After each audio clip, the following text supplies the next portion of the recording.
Now, given the recent Kolkata case, there are quite a lot of questions being brought out as to why women's safety has not changed even after Nirbhaya. And if you look at the several essay cases that are reported across India and even across the world, nothing seems to have changed. So I really wonder what is happening, and you would have also wondered about this. Here's me telling that the message hasn't reached all men. Yeah, I am saying all men. And who better to talk about this than, well, a man? So, to all the men out there who think of enforcing their will upon someone else through a violent method, I simply ask you, why? Can you really achieve through this? Yes, all women out there are someone's mother, sister, friend, cousin, wife, or daughter. But if you actually even look at the news, for some of these men, it doesn't really matter.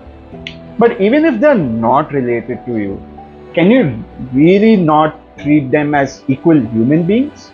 Have you ever thought about that as well? Now, you must be wondering, well, how can I really start with this? There's one thing that we can do. It's the kind of conversations that we have among ourselves about women. And you very well know the kind of conversations I'm talking about. Yes, you would say that, well, these conversations are quite harmless when we are having it with our friends. But are you really sure about that? Because even I try to avoid those kind of objectifying conversations and talks with my friends. But if you really think about it, why not just have them in the first place? Why do that in the first place? There's no harm in just not having those conversations, right? And here's another thought that you could have. If you're having these kinds of conversations with a stranger present among you, do you really think it's going to remain harmless? No, it won't. There's another thing that we all quite boast about. We talk about how men have more control over their emotions compared to women. But that's the biggest lie that we are telling. I mean, think about it. Do we really have real control over our emotions? Look at the facts from our history, our past, the kind of wars and the kind of crimes that we have committed. Do you really think that we have any control over our emotions and we do it better than women?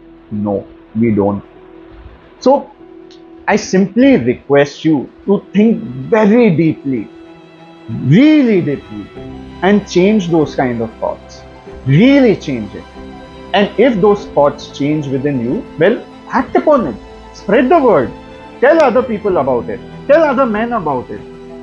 Because if we don't do this, well, all these kind of violent acts will continue in the future. It will never stop, ever.